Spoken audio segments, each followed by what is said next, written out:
That's my husband. I've heard his voice. I've heard his voice. That's mine. Hello, ladies, gentlemen, non-binaries, and everyone else into the rainbow of our wonderful community. How are you doing today? We are back. It is the new year, and we're bringing back Frisky Flirty Friday. This is the first Frisky Flirty Friday of 2025, and honestly, the first Frisky Flirty Friday since I've been back to content creation. So it's a good time all around. And Twitch chat and I were actually talking about consent and relationships in the talking portion before this. So it's just like a nice flow into this game, I thought so. And they're gone. I know, YouTube, if you stuck around for the intro, just like tell me in the comments below that you stuck around. That would be great, just so I can prove my Twitch chat wrong. So I don't remember much of this game. I remember that we met him and I love him and he will be my husband. I also remembered that this is not in English. I believe it's Irish. And so I will mispronounce a shit ton of stuff. And I apologize now. This is also still the demo. I want to finish the demo and then I will buy the game and I will continue the story. I love the different books of the stories. I can't remember which one is mine. I want to say it's Book of the Master. That is the one that I really like. The King. And I think it's either the Soldier or the Warrior. But I think I'm gonna play through them all. Return anew. Wait, what? That's character creator. There we go. Chapter selection. I was gonna say, I'm not on the first one. We are on chapter, holy, the Rose Queen. Oh, I forgot this. The Green Knight, the Master of Secrets, love him. And the Rose Queen. This is the chapter we're on. So we'll try to do a chapter, maybe two if we're feeling it. Sure, you were talking about the raspberries. I also have food. I have blueberries and raspberries on the side. So if you don't like content creators who eat while they record or stream, I am not the content creator for you. Okay, chapter 4, the Rose Queen.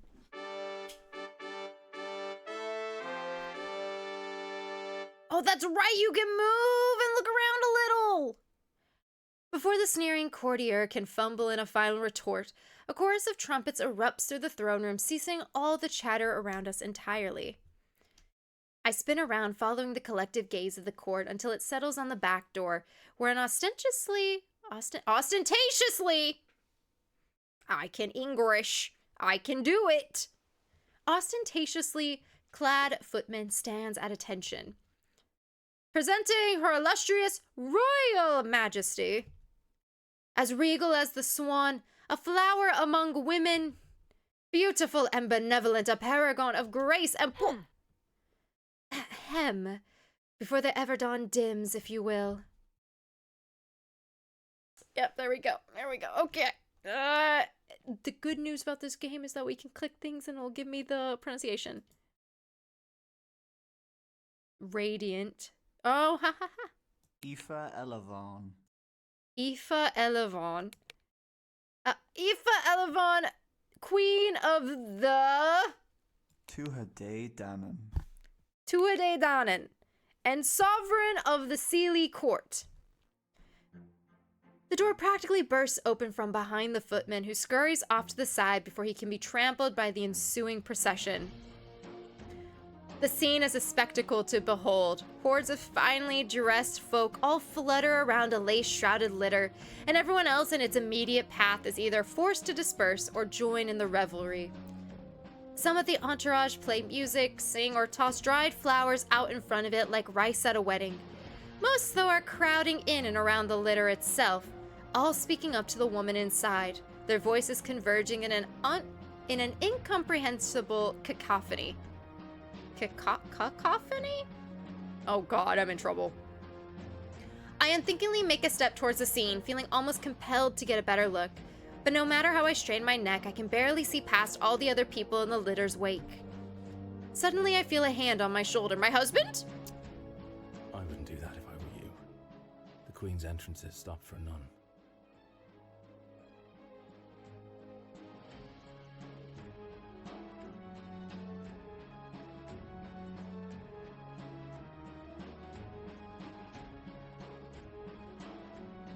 This is the best year ever!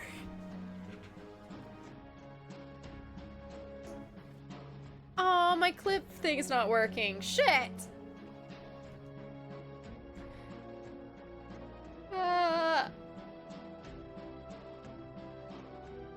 Oh my god. I missed him so much, Keegan! She does have a knack for it though, doesn't she?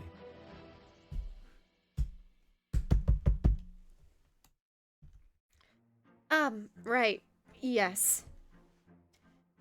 Keegan smiles at me. Wait, am I not saying his name correctly? Okay, now I want this to stop so I can click on things. That is, I think, a complaint I had early on too, is that I feel like if you go to the text box, it should stop moving. You know what I mean? I'm gonna say his name. Keegan Marsh to Ruin. It is Keegan. Okay, I'm saying that fine. Keegan smiles at me and leads me out of the way of the litter, but I keep my eye firmly affixed to it even as it passes me by. I can't help myself. I've heard stories about the Queen of the Fairies ever since I was a wee thing. Even if she isn't quite a fairy in the strictest sense, she must be a marvel to have this kind of escort following her every step. Sadly, all I can make out is her faint silhouette. Ooh, did you see Her Majesty's gown? What a splendid design! I simply must... Oof! What? Watch where you're going, you little oaf! I turn my head around, following the ruckus that just broke out. Squinting some, I watch as a variety of courtiers are seemingly pushed and shoved aside, all echoing a similar aghast sentiment. I can't see who's doing the pushing, though. They'd have to be awfully short to... I forgot Shay's accent. I forgot their accent. Oh my god. It was very... am I gonna try this? Fluffy! JJ and Natsukusa! Hello! Happy New Year! I feel like it was like, stand aside, I have urgent news for the Queen. Like something like that, but it sounds, I don't know. That's, we're gonna go with it. I'm going with it. Right, that explains it. Ah, I see our little friend is back. This should be amusing.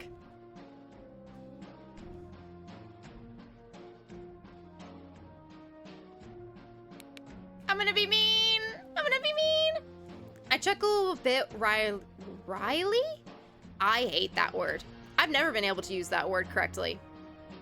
Okay, see, also game, what you do is that if I try to bring my mouse down so that it's out of the way, it makes it look like I'm just trying to look at, you know, his crotch. Let's be honest, this just makes it look like I'm trying to look at his crotch. When in actuality, I actually like how his face looks a lot. But, like, now you got my mouse in the middle of the screen. Oh, you can't see my mouse. Wait, yes you can. Yeah, now you can. Wait, yeah. See? Game, you're making me way worse. You're making me out to be way worse than I actually am here. No. I chuckle a bit wryly at that, resigning myself to stand and watch the scene unfold. I feel a tad guilty for the trouble Shay might get into, but I can't afford to stick my neck out in a place like this. I'm in enough trouble as it is. I'm not about to throw myself between some stranger and the Queen of the not quite fairies? Shay marches through the crowd, dead set. Oh my god. Okay, we're here now. We're just here. This is where we live now. Shay marches through the crowd, dead set on carving a direct path through the court to the queen. The nobles and courtiers look irate. There's noticeable shouting now, though I can't make out any of the specifics. Yeah, see, I can't do that. I can't. Not one for decorum, are they? I can't win. Can't win. God, I can't even enjoy his voice, because... Eventually, Shay manages to strong-arm their way to the litter, but they're stopped from reaching the queen by one of her personal guardsmen. But Shay doesn't seem to care about that. They get up in his face, yelling and wagging their finger. I can't help but wince a little. I see if they've gotten themselves into a shouting match. Funny. Foolish, but funny.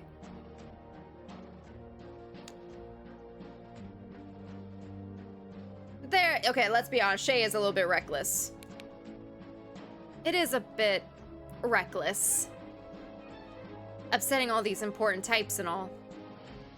I turn and look up at Keegan, a bit worried. Will they get in trouble for all this?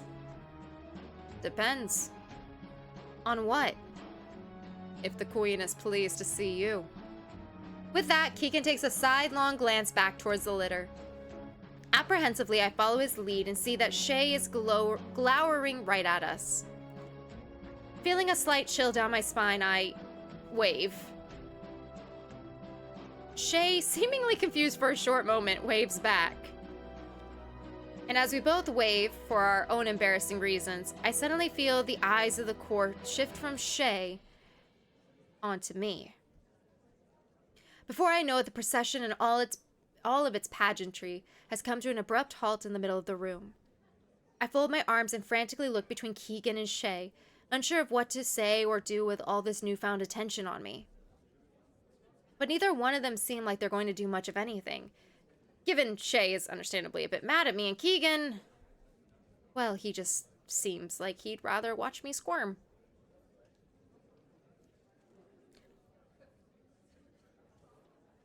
Now, I'm just gonna say this in the spirit of 2025. There are probably better places to watch me squirm if you wanted that, Keegan. But I'm just saying. Moving on. Christ. Why did my double have to be the most conspicuous bleeding person in the whole of the other world? Hi, hello there. Oh my God. Yes, Queen! Oh, this voice! Oh, yes, yes, yes, yes. Okay, yes, ma'am. Give me more of this. I startle as an unseen voice cuts through the whispers of the court and, like clockwork, all the attention is pried off of me and onto... Lena! There you are, you little rascal. Where in Danu's name have you been, darling? I love her! She's fantastic! I don't know if I'll romance her, but I just love all... Literal queen shit right here. Do you have any idea how worried... No. How devastated I was? I will not be able to do the accent, but I will give my damnedest to give the queen her just over the topness. It's true. Her Majesty very nearly canceled her plans to visit the Summer Palace. I have no time to react to any of this, at least not appropriately. As she speaks, the queen unceremoniously bursts from the litter of her own procession and proceeds to stride straight towards me. Every member of the court is forced to make way, and unlike with Shay, they do so with expedience. Likewise, once the queen reaches me, I'm rendered completely helpless as she scoops my face into her hands and squishes my cheeks. Oh, just look at you. So pale, so thin. But Really, working darling, out. what were you eating this whole time? Nuts? Berries off the forest floor?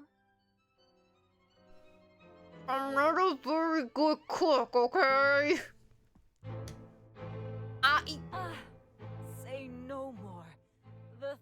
of it is simply too much to bear.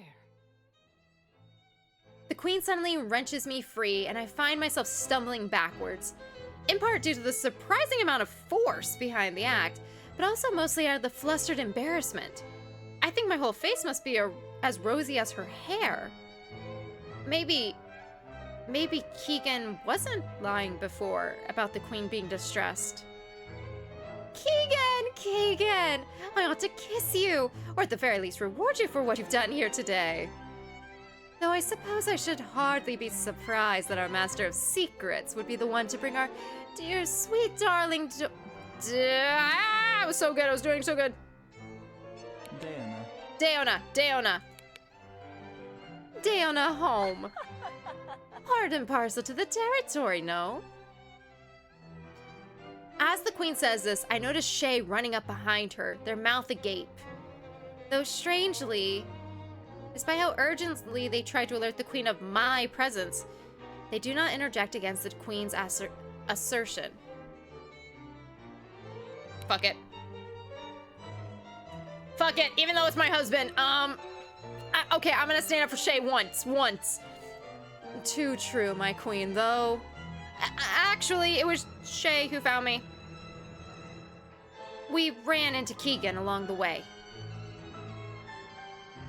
Oh, is that so?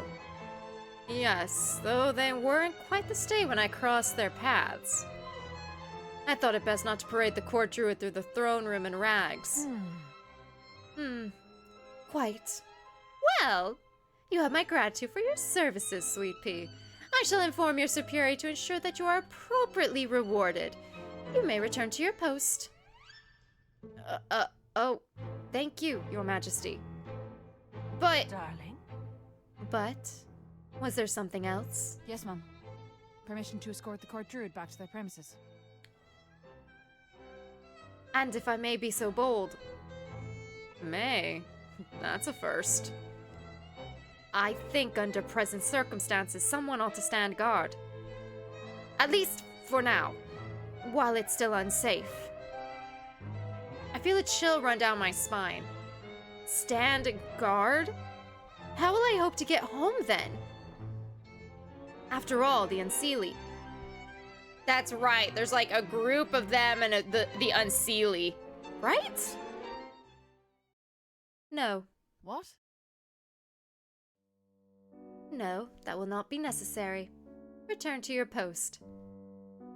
Shay for a brief moment stares at the queen with an irritated bewilderment best reserved for, well, anyone else. But ultimately, Shay just nods stiffly to Keegan and the queen and begins to walk away. Thanks. See you around.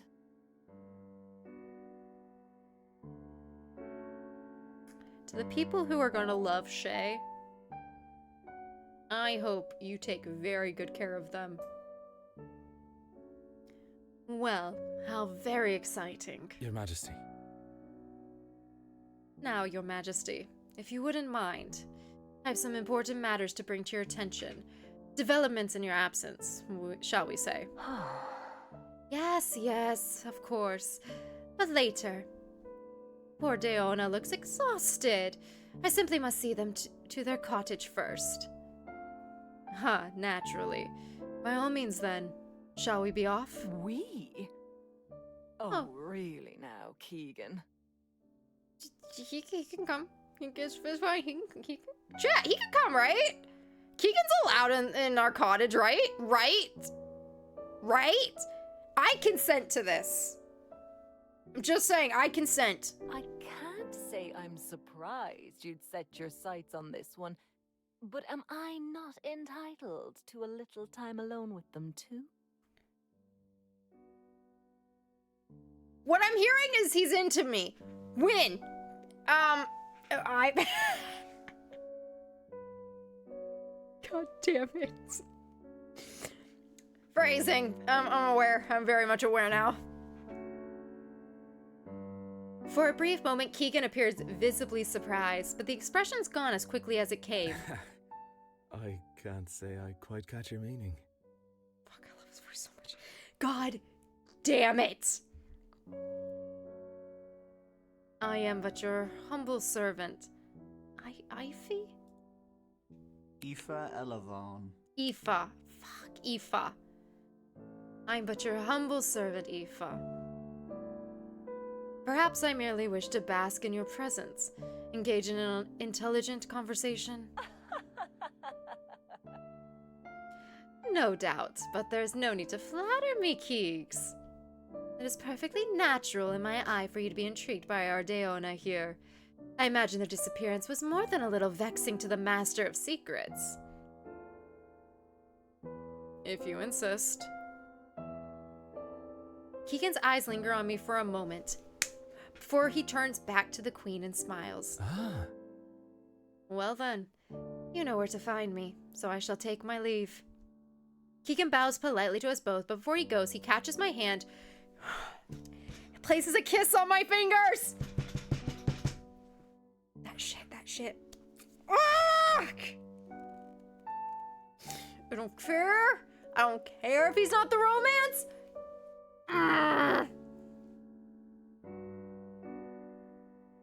Slanga fall, Daoine. What does that mean? Wait a minute, what does that mean? Fuck. I need that in a clip. I need that. Fuck. We're so much trouble. Hydrate.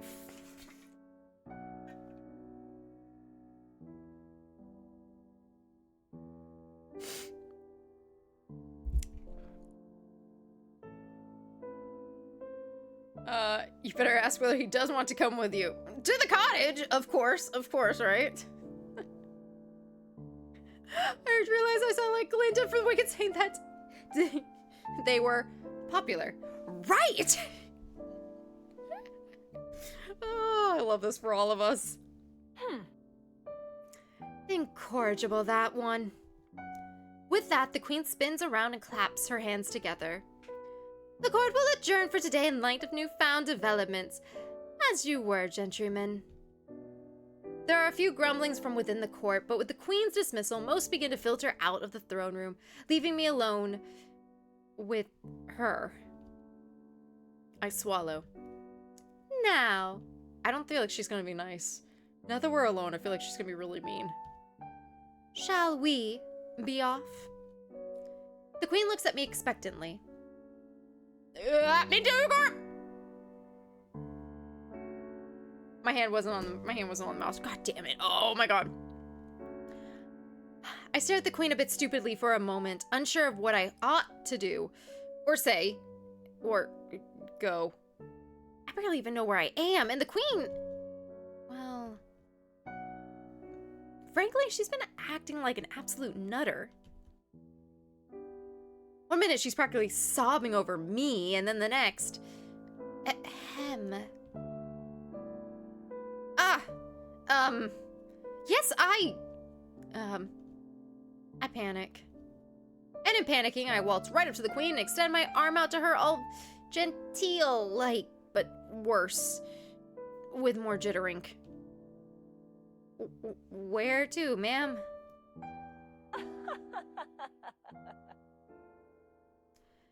My, aren't we nervous? And bold. How quaint. With that, the Queen gingerly takes a hold of my arm and leans over towards me, almost conspiratorially. We are, of course, going to your house, silly goose. Has it been so long that you've forgotten the way? If I say yes, is that sus? Well, no matter. Now that you've given yourself to me willingly, I shall oblige by directing you. I don't know if I consent to that, though. Okay, I'm gonna have to call it a night. Have a good rest of your stream, and I'll talk to you tomorrow. I'll let you know how the painting goes. Andrea, try to keep Reaper under control. No promises. No. You know Andrea doesn't do anything but encourage me to be my horniest self amongst video game characters. That's not even fair. Have a good night, Tompy, and thank you so much for your help in the stream today. Appreciate you. Get some rest. Thank you, your Majesty? I screw my eyes shut and grimace. I want to curl into a ball and die. The queen, on the other hand, only laughs. Goodness. Were you always so amusing? Yeah, maybe? I'll have you know, I'm quite fond of conversation, so it won't do to have you so tongue-tied. Perhaps we ought to forgo formalities altogether, I feel like I should have my hand on the mouse at all times. Just call me Aoife, darling. God, she's so pretty. All right, Aoife. Much better. With that, Aoife leads me out of the palace. Yeah, I knew you would. I knew Andrea would romance her. How are we looking, chat? Who would you romance so far? You've seen 3 of the love interests. Who would we romance so far? Into the gardens. Manam? Manum. Manum. Oh, that's right. Get around here. This background art is so pretty. Manum. I can't help but gasp. I've never seen such immaculate gardens. The flowers, the waterfalls, the pond. It's like something out of a picture book. They are pretty, no? I can never quite get used to it either. Really? Didn't you grow up here? I bite my tongue. In hindsight, the question was a bit impertinent. Sometimes I forget how new you are. No, I didn't grow up here. I took my first walk through these gardens on the day of my coronation. I raised an eyebrow at her, a bit perplexed. I won't claim to be privy to the ways of royalty, let alone fairy royalty. But why wouldn't a princess be raised in the capital? Then... It is lovely out, though. Can you hear the birds chirping? Say, I understand if you're too tired, but would you care to walk with me a little while longer? There's no need to rush you to your abode. I paused for a moment, thinking it over. On one hand, the queen may very well just want to take a stroll with me, but on the other, I can't quite get a proper read on her. She's certainly opulent and a touch melodramatic, but there's something else there behind that aristocratic smile. Something unpredictable. Something I can't quite place.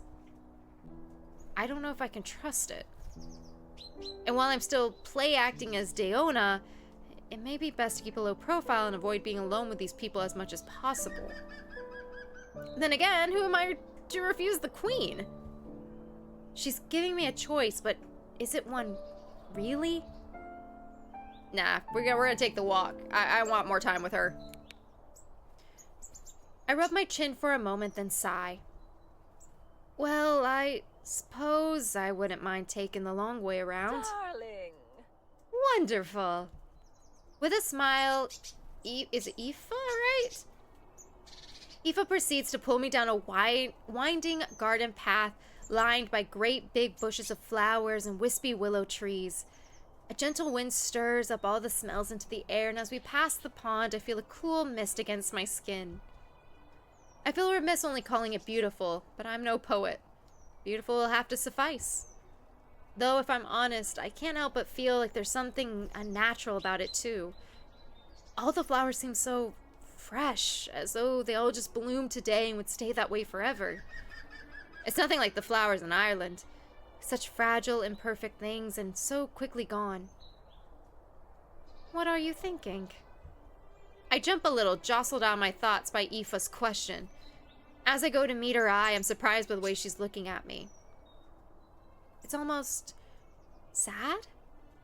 Pitying, maybe. Thinking? Your expression seems very solemn.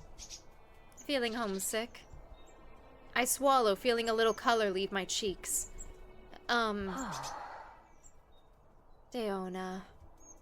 The druids are not the only ones familiar with Driocht? Driocht.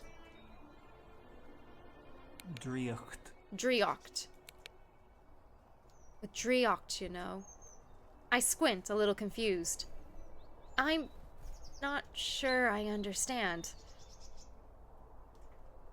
It was not a particularly well-kept secret that you wished to leave us, Daoine. And by your appearance, the change in your aura, you succeeded. You returned to Isenfall. I didn't say that correctly at all. I take it was not quite what you were expecting, was it? Truthfully, I sympathize. You were not Tuatha Danann. This was not supposed to be your home. And sometimes, longing for that which never was can be just as painful as longing for something lost. But I digress. Darling? I trust now you've undergone this pilgrimage, you're here to stay, yes? I'm gonna stay silent. I'm taking my chance. I know I can't tell her the truth. Not now, not this deep into my accidental deception. It would be too dangerous. The fair folk are an unpredictable sort, after all.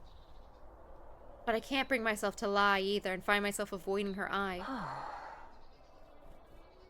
Well, even so, I must admit there is something on my mind. Something that I wanted to talk to you about, specifically. There is trouble in the air, Dana.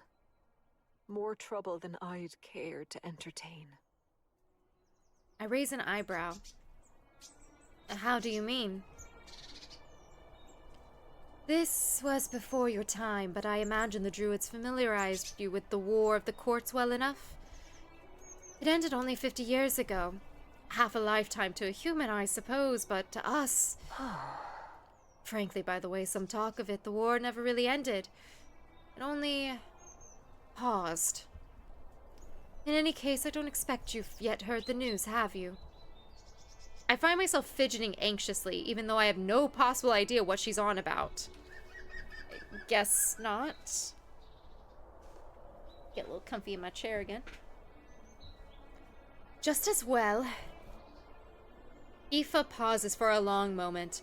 Her gaze drifts out over the pond, pensively, watching as a bevy of swans bathe themselves underneath the waterfall. Lugad, the traitor, is dead. Yay! Unless it's bad, and then no. Ordinarily, this would be cause for celebration. Yes. He was a miserable tyrant well past his due. If the gods had any sense in them, his soul would be left to wither and rot. But after the war ended, Lugad was left impotent and uninterested in furthering his ambitions. His son, however, is young and full of vigor. I see. So what does that mean? It is too soon to be certain. But it is widely believed that the man is as much of a hot-headed fanatic as his father was. My court already whispers of war. This land has already seen far too much violence. Aoife grows quiet again, then looks at me expectantly. My throat dries as I rack my brain for anything useful or even comforting to say to her.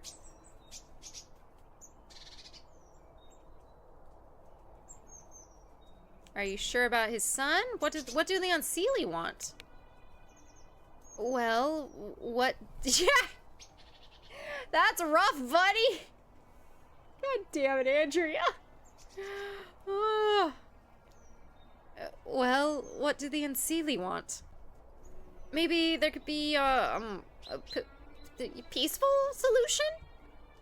Oh, saying that out loud. I'm never getting into politics. What do the Unseelie want? Darling, they want what everyone else in this wretched world wants. Power. And power is not often peacefully begotten. Wow, that was very Irish of me. She's not that strong. Shay has a much stronger accent than Aoife has. Including yours? I bite my tongue as soon as the retort slips out, but Aoife only stares at me. A shiver rolls down my spine as her eyes seem to watch my face closely. I try not to sweat too hard. Well, I suppose it's all a matter of perspective, isn't it? But if you're asking, impertinently so, about the relative state of my hands, you'll find them far cleaner than most. Delta Ryan with the raid! Welcome, Raiders! Hello, hello! I'm gonna go back to my queen. We're talking about power. And she's like, I'm a lot better than most, honestly. They gave her freckles. Her skin isn't completely flawless. It has freckles on it. Oh my god, that's so fucking cute. Let me also turn off my heater because it's getting a little warm. Yeah. Oh man, I'm feeling my 30s. Oops. Which one? Yeah, there we go. Oh, and I don't really want that on her face. Rude.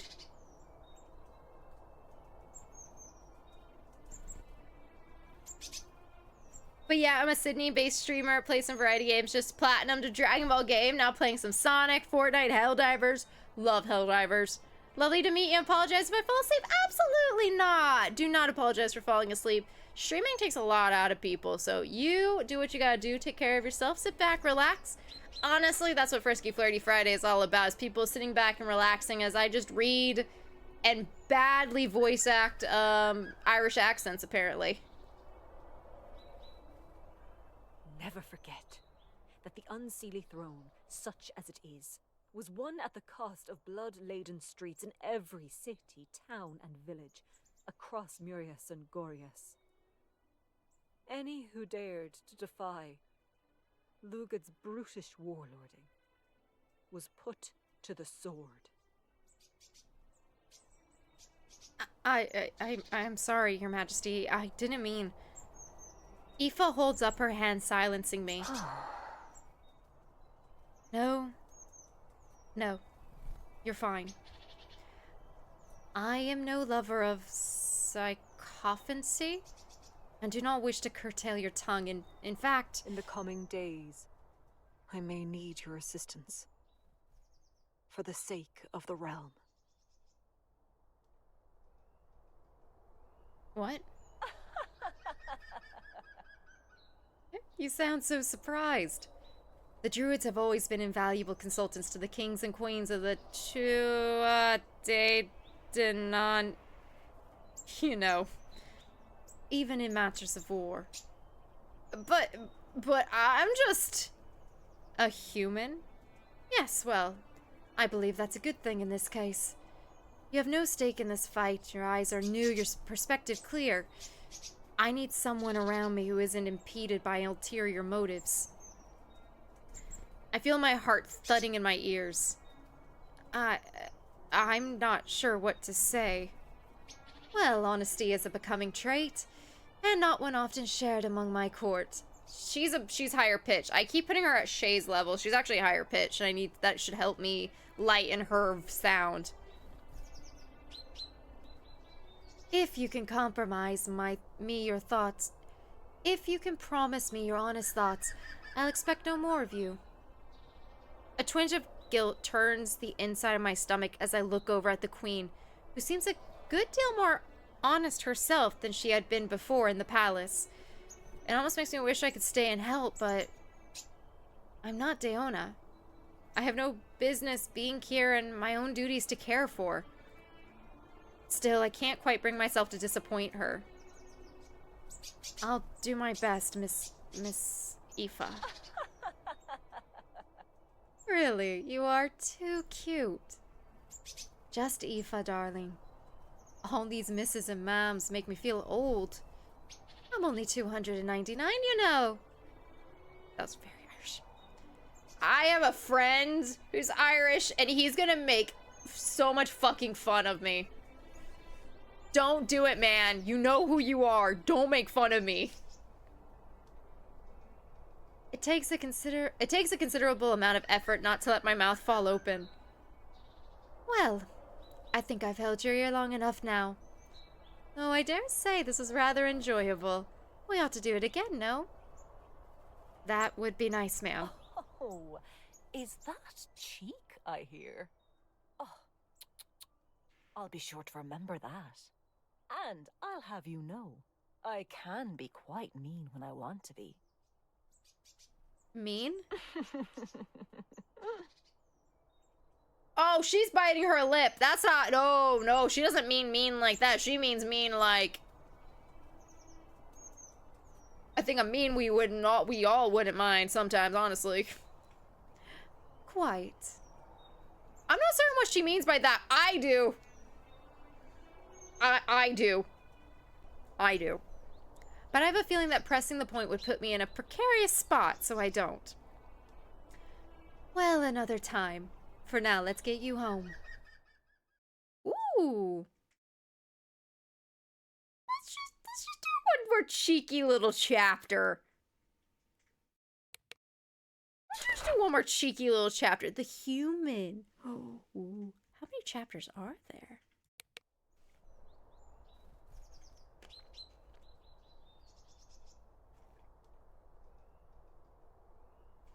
No, don't make fun of Reaper. Delta, no!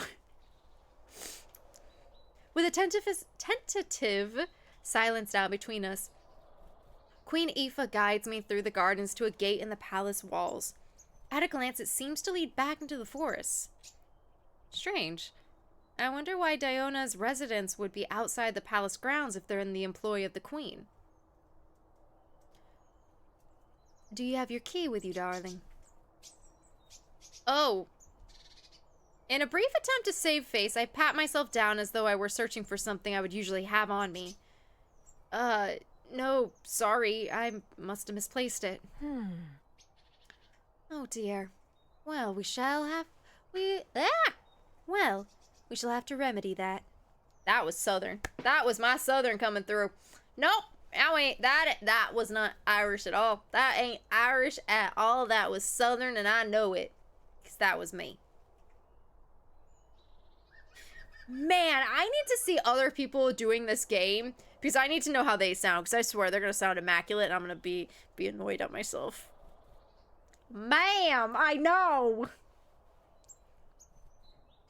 But no matter. I have one here. And when all else fails, I just return to a normal voice. Aoife hums softly, after which she seemingly snatches a key from thin air. That is, unless I missed her digging around for a pocket in all those dress folds. Nevertheless, she unlocked the gate before I can think on it much further. As I suspected, the other side of the gate does indeed extend into the forest. But I'm surprised again by how far we end up walking. Whoever this Daoine truly is, they certainly value their privacy. Eventually, Aoife and I reach a glade where a small but homey sort of cottage sits hidden away from prying eyes. The windows are dark and the garden off to the side looks overrun. It's been a while since anyone's been here, that's for certain. Though strangely, the rose bushes look a bit more well kept than the rest of the flora. Well, except for the fact that they're currently being munched on by a very, very stupid horse. The same stupid horse that the dude took from me. Oh. Oh my, is that your horse, Daoine? I don't think I've seen it before. I don't answer because my jaw's fallen completely slack. I can't believe what I'm seeing.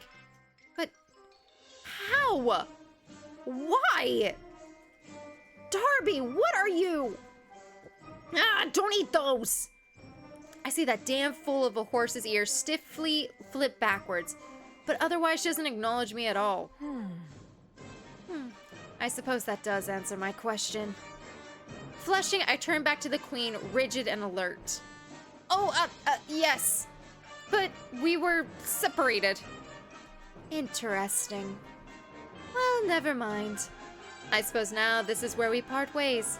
I would invite myself inside, but I'm sure the place is overrun with dust, so I shall leave you to your housekeeping. Do keep your ear to the ground, though. I imagine I'll have need for you shortly. Right. Thank you, Queen Aoife. Hastily and very much distracted, I attempt something of a bow to the queen before sprinting off towards Darby, my mind swirling with questions.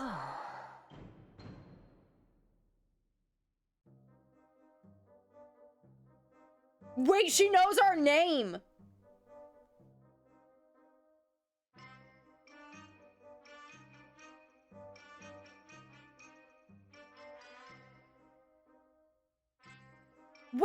Wait, do we have the same name as the person? Because they keep calling us Daoine. No. You don't understand. The person that they think that I am came to the human world and basically tricked me into coming here. And we look exactly the same, so they think that I'm them. Does she know that I'm not? I'm so confused. There's layers to this shit, and I'm not smart enough for it. Do try to keep out of trouble, Reaper.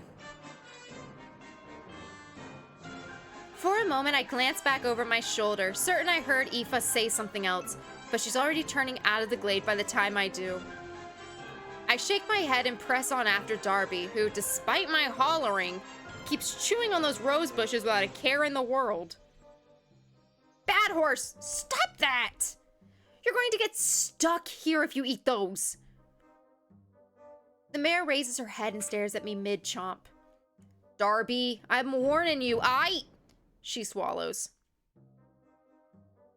My head falls back as I let out an exasperated sigh. Great. Perfect. How'd you feel if I just left you here then? Leave you to the fairies. Darby's ears press down as she huffs at me. Oi! You're the one who decided to eat fairy food. Or, fairy flowers. Anyway, point is, the first thing people will tell you about the other world is that you never ever eat the food. I clutch my stomach as it suddenly groans. Damn, how long has it been since I ate? It was night when I stumbled in here and morning when I popped out of the lake. It still feels like morning now. The sky hasn't changed at all. I sigh, shaking my head again. It doesn't matter how long it's been. I'm now well and truly hungry, but if I eat anything from this place, I'll be trapped here. I slap my forehead, the solution suddenly dawning on me. What is this? The potato. On Prata. On Prata. On Prata! I hurry over to Darby, but I have a sinking feeling in my gut. Please let it be there. Please let it still be there. My face falls as I search both sides of her, but it's no use. The saddlebag's gone. Damn it! I suppose I shouldn't be all that surprised.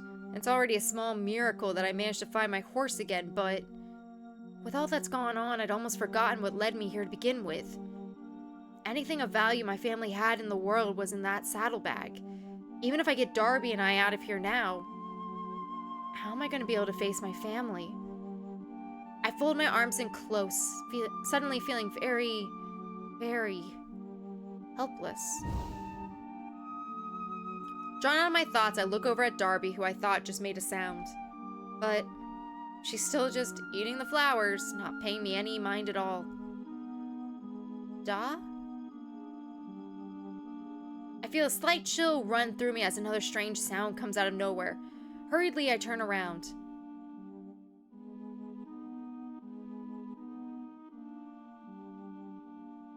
So we all agree that horse is sus, right?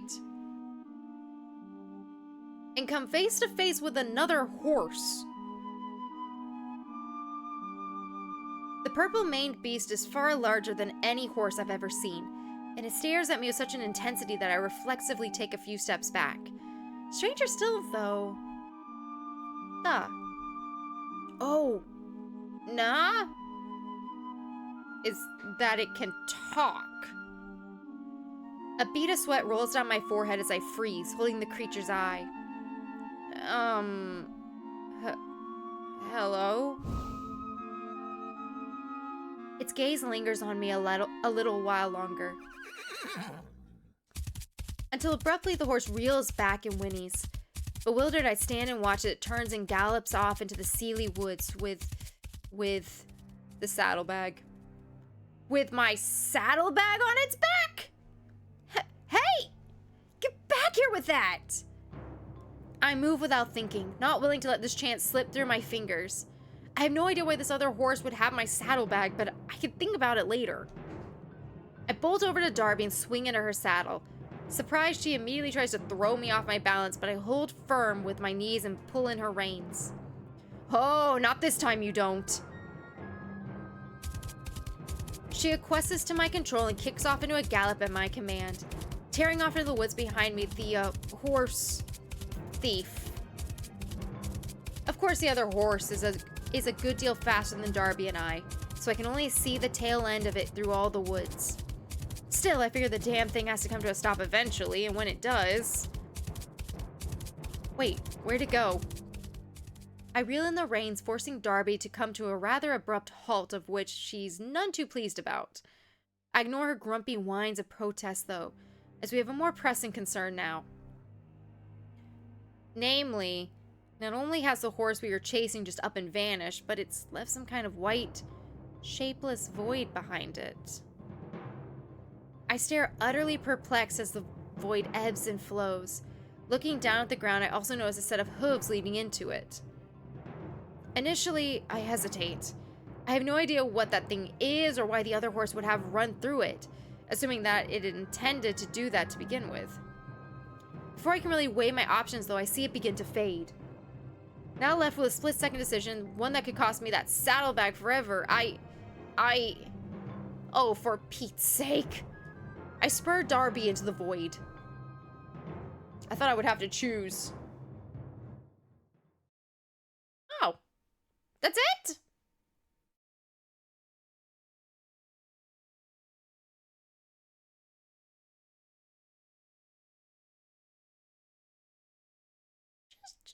Just one more cheeky little chapter. One more cheeky chapter. What do you guys think? One more cheeky chapter. It was, that's true, it was a short chapter. Oops, my finger slipped. Oh no, guess we just have to do the next one. Whoopsies. Barely even counted. Call of the Crows. I should have had my food.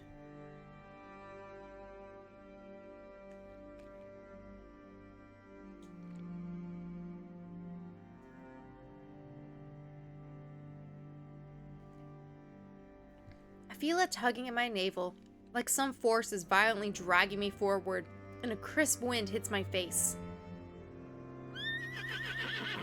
Whoa now! Tugging in the reins, I call for Darby to stop so I can reorient myself. What in the hell? Winks of golden light illuminate through the canopy of the otherwise dark and foreboding forest, now absent of any features of spring. Ooh.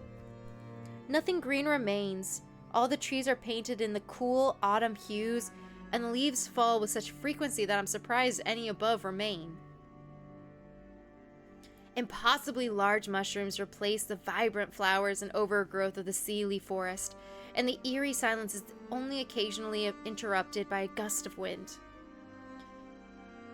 I shiver in the saddle as chilly air and a steady drizzle of rain quickly permeates through my clothes. Where am I? I look behind me for any signs of the void, the cottage, or the bright morning sunlight I left behind. But all I find is more of the damp air and darkness. I scan the forest floor for any tracks that might guide me, but the horse I was chasing seems to have simply vanished into thin air. Where could it have gone? I search the canopy, but only find a few crows watching me from above. My mind swirls with confusion as I clench Darby's reins and turn her around in hopeless circles, as though that would somehow take me back to where I was. Oh, what was I thinking? I'm even more lost than I was before. I groan and throw my hands up in frustration, causing Darby to huff nervously and shift underneath me. Oh, sorry, Darby. I stroke her neck until she relaxes again. At least this time I'm not lost and alone. What should I do? Just pick a direction and hope for the best? I have no idea where I am, much less how far I am from that lake now. Not to mention, given the sudden shift in the seasons, I can't help but fear the worst. That somehow after running through that void, more time has passed than I can afford. Wait a second. The map! From Shay's outpost! I rack my brain for as many details as I can remember. That city, Tamar, it was in Folius, right? Right. I pause, a realization coming to me. I remember that map called... I want to make sure... Folius. It is Folius, haha! I remember that map called Folius, the province of spring. At first I thought it was a figure of speech, but maybe it wasn't. Could each province be stuck in a season? That would explain all these changes. I keep going down this line of thinking. Maybe this place is autumn. It must be... Murius, I think? Can't say for sure, but knowing I haven't somehow jumped forward in time makes me feel a little better about all this. If only I had that map with me, then maybe I could find my way to the border. Seems I don't have a choice here. If I don't get going somewhere or another, then I'm just going to sit here and shiver. Resigning myself to aimless wandering, Darby and I set off in search of any signs of civilization.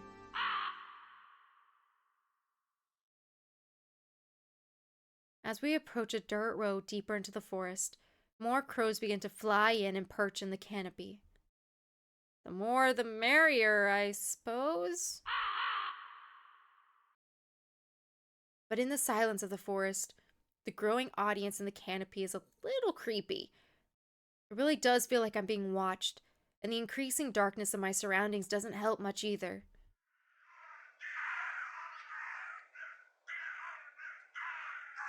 Okay, actually, maybe it's very creepy. I urge Darby into a canter, and we hurry down the path, hoping to escape the uncanny atmosphere. Suppose she's coming for us still? Oh, it's not me. Oh, that's someone else. My bad. I thought it was me. Shut up, would ya? If she is, she'll be following the sound of your yellow bellowing. Yellow bellying? I gently pull back on Darby's reins as I hear a group of voices up ahead of me. For a moment, I breathe a sigh of relief. That didn't take long at all. Maybe my luck is finally turning around. Psh, let her come then. I'll give her a right proper wallop. You'll give her a... Are you mad? She's the bleeding more... For the love of... Angus? Ingus. Ingus. Stop your jaw and help me move this cart. And you, if you don't stop drinking all our wares, your piss-soaked trousers are going in a ditch. So unless you fancy walking back... I've given these people a southern accent. I don't know why. I don't know why. They just southern now. It's still Ireland. It's still Ireland. I need people to understand that. This is still Irish. I've just apparently made these people southern by accident. So unless you fancy walking back to Gorius bare-assed in the snow... Piss off, Alright, that's enough of that for you. Oh, hey, don't go snatching a man's whiskey before he's finished. Well, there's definitely something off about the trio. One of them is unquestionably drunk, and the others seem to be restless and on edge. It may not be a good idea to approach them after all. Still, I don't know when I'll be crossing another person's path. These forests are dense and intimidating and filled with who knows what. Do I really want to risk what might be one of my chances of finding my way out of here? I clench my jaw. I don't want to turn back if I don't have to. So I resolve to inch myself a little bit forward and just keep listening in on their conversation for now. If they seem like trouble, then I'll just turn heel and be on my way. At least they don't seem to be going anywhere fast from what I can tell. Squinting through the trees. Shh. Bollocks. How's anyone supposed to move about these godforsaken woods when it's always raining and making a mess of the roads? Missing home? Gods, no. Do I look like I enjoy freezing my tits off? What tits? You know, one of these days I'm gonna cut that tongue from your gobshite mouth. Easy up. If we're caught like this, we're all getting worse. If I thought you were gonna... They're southern. I don't care what you say. These people are southern now. If I thought you were going to be such a lily-livered little coward about all this... Good sense ain't cowardice. I didn't think we were gonna snatch this from the main supply lines and right under the nose of... Where else you Egypt? That's an idiot. I feel like Irish and Southern is a lot closer than I thought they were originally. Further north you go, the less anything grows. All I'm saying is we were doing just fine. You call holding up poor bastards on the roadside fine? It wasn't much, but we made do. We should just grab what we can and get a move on. This is a right wash and you know it. Don't be stupid. You know how much grain's in there? We'd be living fat and happy like old King Amra? King Henri. Henri. Nope, completely off. Henri for a year. Easy. Not if we don't make it back. Then move your hide and push. This bloody cart ain't going nowhere without more hands. You know, you're right. Oi, where the drunken langer toddle off to? That's a burb. That's a burb. You guys see the burb? The suddenness of yet another crow up above nearly startles me out of my skin. I huff, glaring at the little menace as it swoops down. Oh! Oh, you're a strong drunkard. Wait a minute. It forces me to lock eyes with the drunkard, peering at me through the foliage. Sorry, I'm hungry. Caught off guard, I momentarily hesitate, and then unfortunately gives the drunkard enough time to lunge at me, even as I kick Darby into motion. Ugh! With one swift motion, the hefty brute grabs a fistful of my clothes and yanks me off Darby's saddle. I land with a thud to the muddy forest floor, watching helplessly as Darby spurs on down the path. Not so fast. Spirey? Spira. Spira. Oh, Spire informant. Not so fast, Spira. The drunkard whistles to the other bandits before dragging me to my feet and shoving me forward. I struggle against his grip, hoping to at least throw him off balance, but it's useless. He's short and stout, but as sturdy as a brick house, even sloshed. Up ahead, I finally see the scene that had been mostly hidden from me up till now. The bandits have been struggling to dislodge a horse-drawn cart from a muddy rut. It's so well and stuck that the cart looks close to tipping over. I can't see past the sheet covering the cart's contents, but if it's all grain, then there's no way their poor horse will be able to pull all that for long. At least not by itself. As the drunkard and I meander into view, the two other bandits block Darby's path and calm her down enough to grab hold of her reins. My stomach sinks. This is not good. Not good at all. How about that, huh? Old bag Danu's smiling on us after all. Fate's brought us a horse, and a fancy bastard to boot. Very fancy. Where are they supposed to be, anyhow? And what's with the ears? I fail to find a proper answer to any of these questions as I feel my mouth go dry. My eyes dart between the bandits, or more pertinently, the weapons at their sides. Eventually, I manage to sputter out a pitiful little plea. Please, I don't have anything of value. No? Don't look at me. The drunkard claps me on the back, sending me stumbling right into the middle of all three bandits. I'm surrounded. It's true, though. Check me. Check my horse. I was already robbed of everything. The bandit woman snorts as I say this, giving me a disdainful once-over. You know, lads, I don't doubt it. The other bandits guffaw and a look of understanding seems to cross all their faces. I swallow hard. How am I going to get out of this? Look, I don't want any trouble with you folks. Honest, I was just passing through. Shut it. The bandit woman stalks towards me, her hand reaching towards her waist. I'll be square with you. We're in a bit of a rush here, so I don't much care to deal with you any longer than I need to. So here's how this works. We're taking the horse. You're outnumbered, defenseless, and by the looks of it, I've never been in a real scrap in your life. So, unless you'd like me to paint the roadside with your entrails, best move along now.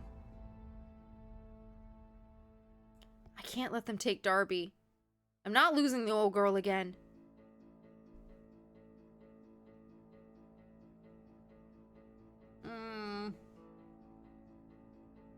I'm gonna protest, I think. You can't have my horse. I think we can, actually. You can't have my horse.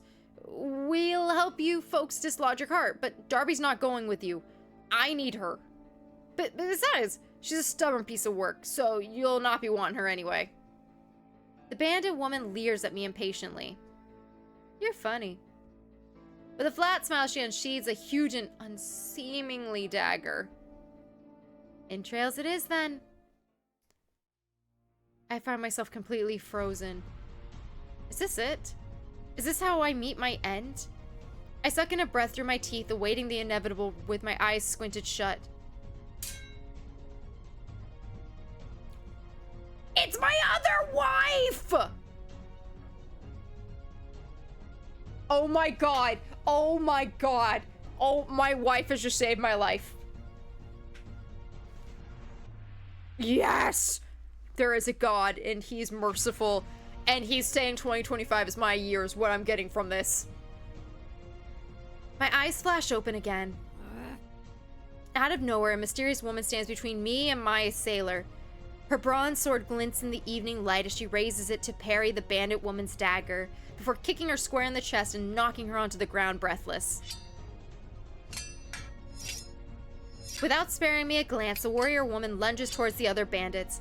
The nervous man fumbles as he retrieves his sword, and the drunkard is unable to keep up with the warrior's unending onslaught through his inebriation.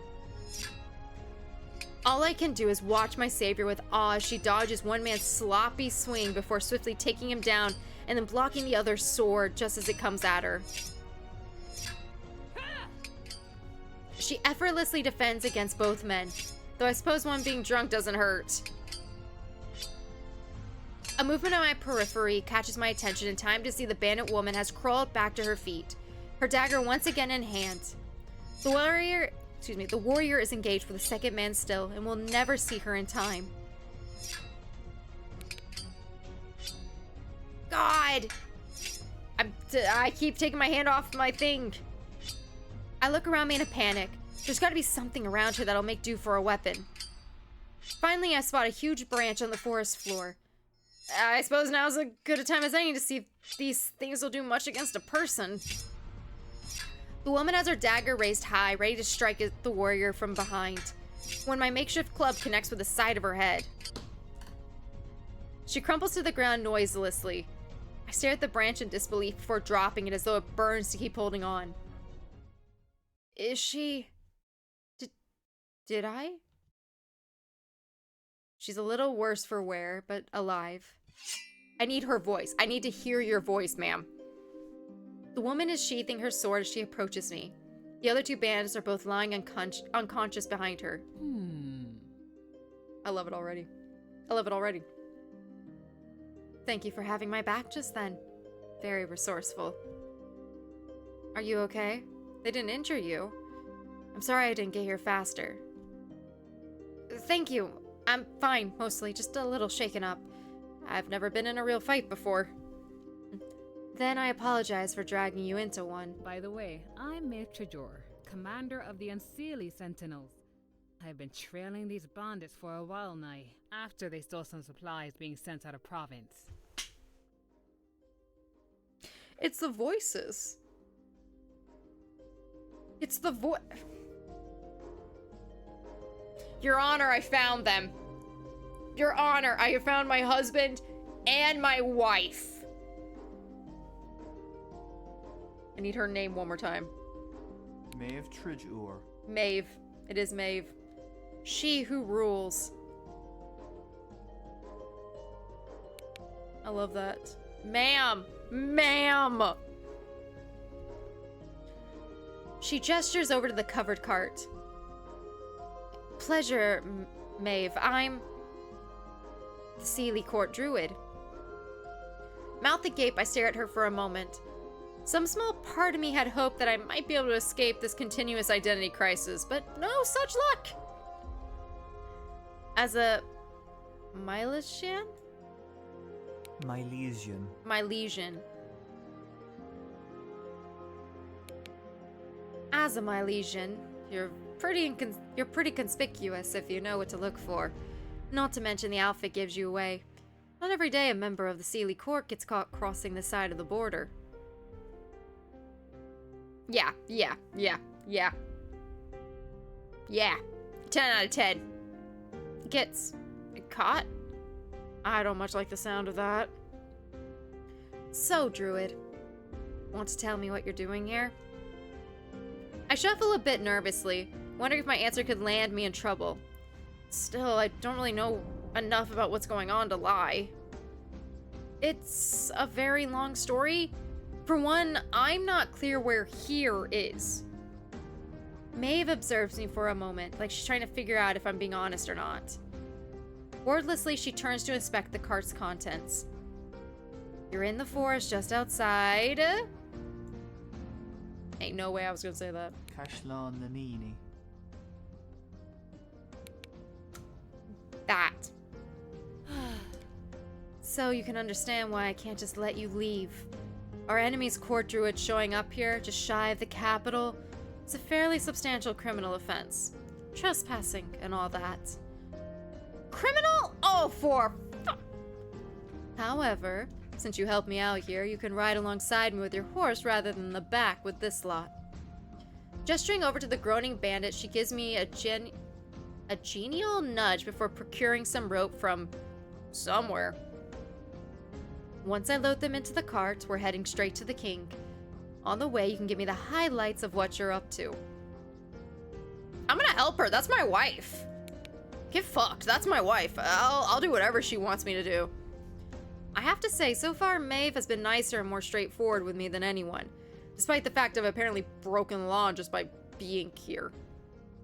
Maybe if I stay on her good side, she'll be convinced I'm not here to cause trouble. If we are going to see the king, I need all the help I can get. As Maeve picks up one end of a bandit, I lift the other and we heave them each onto the cart, before binding them together with the rope. By the time we're done, the fabric against my back is damp and my shoulders are burning. Maeve, however, seems completely unbothered. I have to admit, you've surprised me yet again, Druid. So far, you're nothing like what I expected. It's refreshing. Fuck, I love her. Sorry. I feel a little bashful from the praise. I faintly wonder if buttering me up is some kind of compliance tactic, but if it is, it's working. Yeah, she go ahead and tie me up. I mean, she doesn't need to follow the law and all. It's part of her job, right? Like, she needs to, and who am I to stop a bad bitch from doing a bad bitch's job? Like, honestly. I'm ready. H2O, baby! Oh, well, thanks. I'll go get Darby hooked up to the cart. Maeve grins, nodding at me as I go. God, she's pretty. Same brain. Welcome back, Danish. Before we get going, Maeve gestures for me to follow her to the driver's seat. I nervously follow, but to my surprise, she removes a cloak from the cart and gently wraps it around me before tying it together. I love her, Your Honor. Sealy clothes aren't exactly made to withstand our climates. Put the hood up as well to hide your ears. My body relaxes into the warmth of the cloak as though it was just now remembering how cold it was before. I guess my adrenaline rush back there helped too. Ooh, oh man, that hurts. Shit. It takes a few minutes for Maeve and I to unwedge the cart from the rut, but with 2 horses at the front and us pushing at the rear, we get it done. Though, if I'm being honest, Maeve did most of the heavy lifting. Finally, we sat on the road, side by side in the front of the cart. Well, all we have now is time. Let's hear it. Right, well, I very cautiously explained and tried to keep the details as sparse as possible, just in case. I was just in my cottage when I saw something take off into the woods with my saddlebag. I had some important things in there, so I gave chase on Darby here, but then I fell into this, I don't know what to call it. A void, I guess? A great big white light. Anyway, I fumbled in and it spat me out here. I don't know how. I've never seen anything like it. I was looking for directions when I ran into the bandits and then you. Despite my clumsy description, Maeve seems to be following the narrative better than me.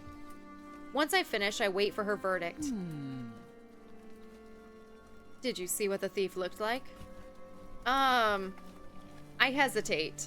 This may be Tir na Nog, but I don't exactly know how common literal horse thieves are, or whatever that thing was. It had purplish hair? Well, it was better than nothing. Unbelievable. Damn it. Of all the times, I'm going to make sure this time she doesn't get away with it. Pardon? Sorry. I just have a reoccurring pain in the arse to address. The good news for you is I know who has your stuff. In fact, I think you do too. I sit up a little straighter, which I probably should. Posture check! I do. Maeve heaves a long sigh, then looks at me wearily. Well, we'll soon find out. It's only a suspicion for now. My stomach turns as I think about the possibility of interacting with yet another acquaintance of Daoine's. But I feel a minor sense of relief as well. It's not much, but at least it's a lead. I don't have to fight a dragon for it or anything, do I? Why would you have to do something like that? Sorry, it's just been a weird day. Or possibly longer, I can't really tell. So, who is it and where can I find them? We're already heading there, don't you worry. We still have a little ways to go though, so make yourself comfortable. I nod, settling back into my seat. Alright, quietly riding towards yet another menacing capital city is going to kill me. Maeve's been friendly enough with me so far, so I might as well make conversation. Once I can think of a topic, anyway. What's with the birds? Is this a normal day for you? So is this a normal day for you? Chasing criminals through the woods and getting into life or death fights? Pretty much. That fight didn't look very life or death for you. True. But it might have been for the village this cart was headed to. Our lands aren't as fertile as the Sealy, so Gorius relies on a lot of imports from the wet farmlands we have here in Murius. It's not unusual for brigands to target the northern supply lines, though. They'll take their portion, then market the rest of it out to the very people it was originally going towards. Jack up the prices, and you've got yourself a good little scheme. A lucrative one, I should say. One that preys on the desperation of the powerless. There's no price a mother wouldn't pay to keep her babes from starving, as they say.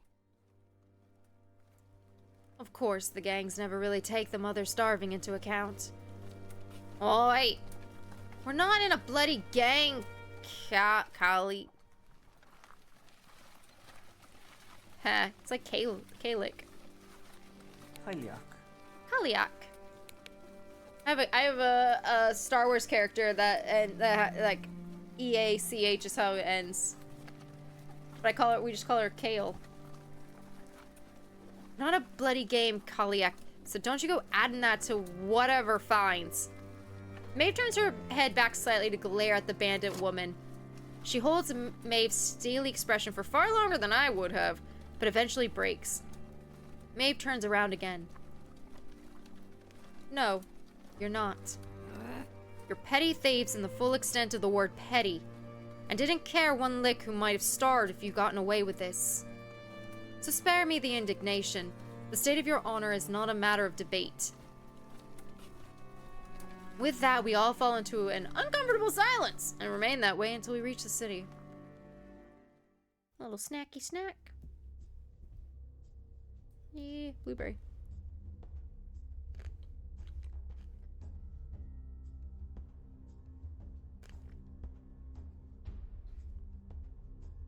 Twitch chat, if you've had to watch ads, I appreciate you. Please know it does really help the stream. So thank you guys. As Maeve and I approach the end of the autumn forest, we come to a cliffside with an imposing castle on its precipice and a storming lake to its back. Oh, that is really pretty.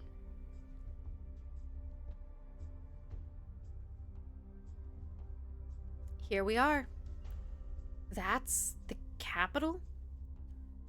It's no Tamar, but yes. The stronghold itself is a home to about 200 people, with more folks in the surrounding villages.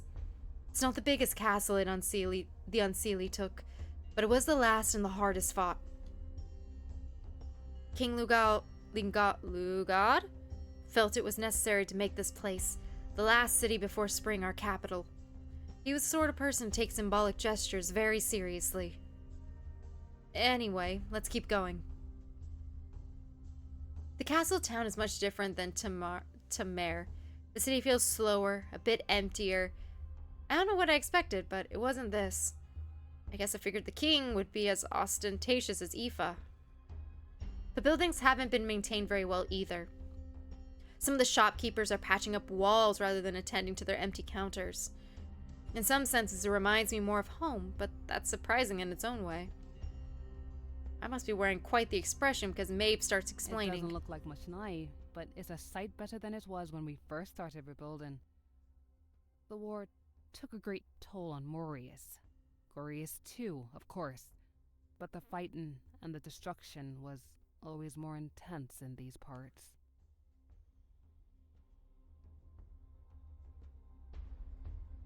Between the Seelie's trade embargo, keeping the gangs under control, and restructuring how everyone gets fed, well, we just haven't had the time or resources to mend every roof. The king hasn't been on the throne long either, but he has good plans in mind. We don't have much, but we're doing what we can, and it helps to know we're in this together. With time and cooperation, we might even be able to make this place better than before. There's a twinkle in her eye. She casually looks over at me as she suggests it. Does she mean me? Or, well, Daoine?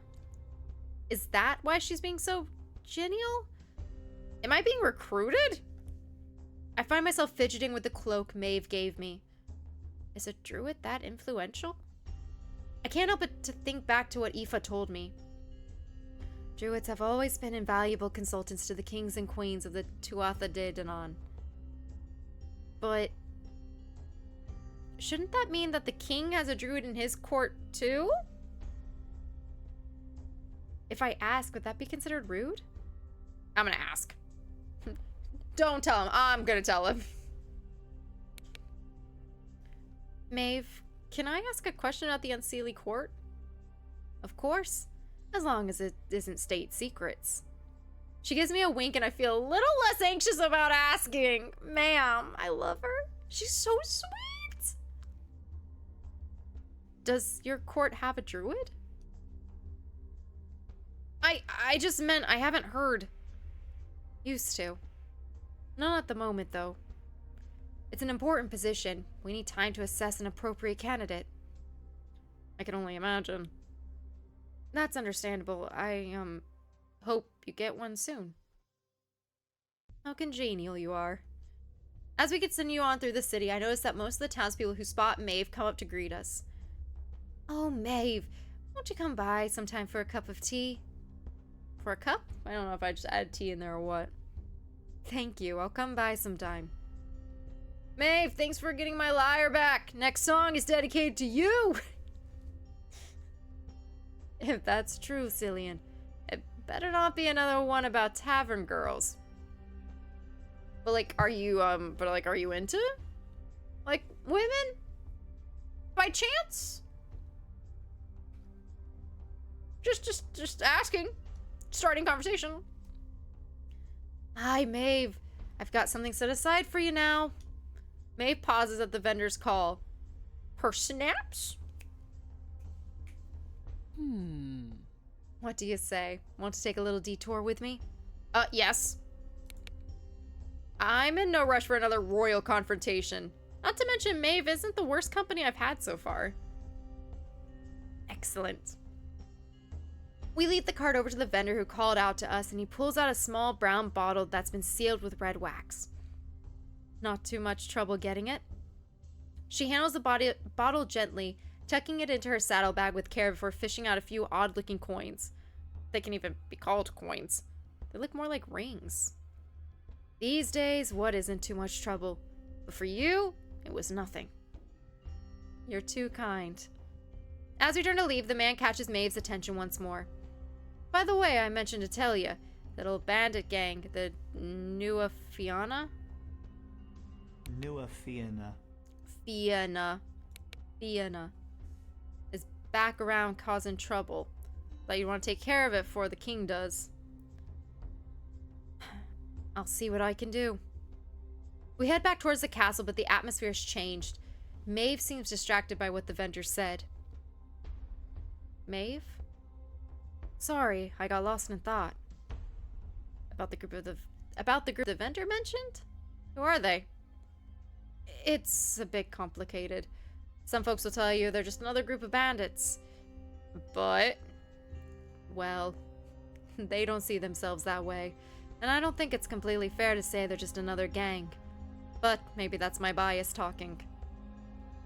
I used to be one of them before I ended up where I am now. What? Really? It was a long time ago.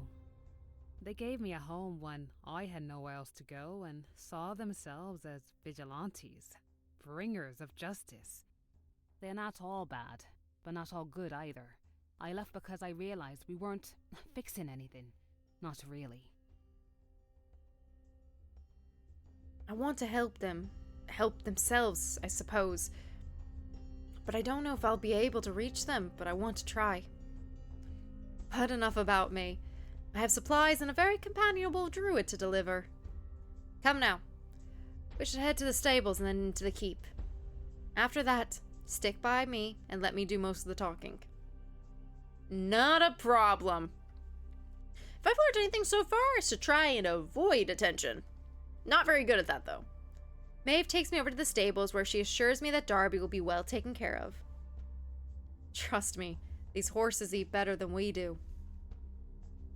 While I get Darby's stall set up, Maeve takes the cart and bandits to a small group of guards where she starts giving them instructions. I'm filling the water trough when she returns. Hey, I just want you to know I think you're telling the truth. I hope that makes you feel a little better about all this. It does! It does a lot, actually! It does, but my stomach is too queasy to answer with more than a nod and a weak smile. Once we reach the enormous wooden doors of the keep, Maeve gives me one last comforting smile and places a hand gently on my shoulder. You'll be fine. Probably. Okay, I think that is where I will end it. I've met my husband, and I've met my wife. So, this is us. Shay. Maeve. The king we haven't met yet. Aoife. This is the purple horse. I know exactly what character this is. And this is Keegan. So this is just us.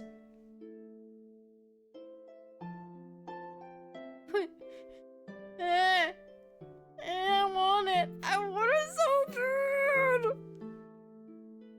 I love it. Oh, coming soon. My bad. Oh, I guess I am still in the demo, so it's probably in the game. I love this so much. Is the achievements?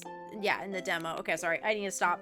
I love this. I love this game so much. I do think, like, the earlier chapter, like, the very first and, like, second chapter felt super long, but all these other chapters have felt relatively nice timing. Even the one that felt short, I feel like the one with the queen And I feel like the one with Maeve was very good timing. So I love that. I hope they keep that timing mostly with future chapters. But yeah. But with that, YouTube, thanks so much for watching. We've met a lot of characters. Who are you feeling that you're going to romance when that time comes? Are you going to play this game? And if you are, you should check out the link down below. I don't get a commission from it. It doesn't even matter. I'm just saying if you want like an easy way to get this game, it's going to be in the description box below. I love it. I think the voice acting is fucking on point for all of these characters, by the way. Love, love, love. But, yeah, guys. Thank you guys for watching.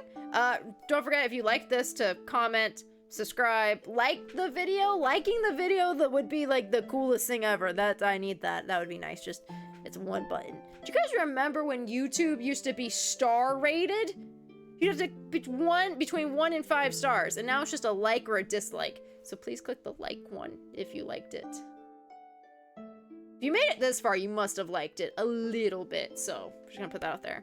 But anyway, with that, I hope you have a great day, night, wherever you are in the world, and I'll see you next time.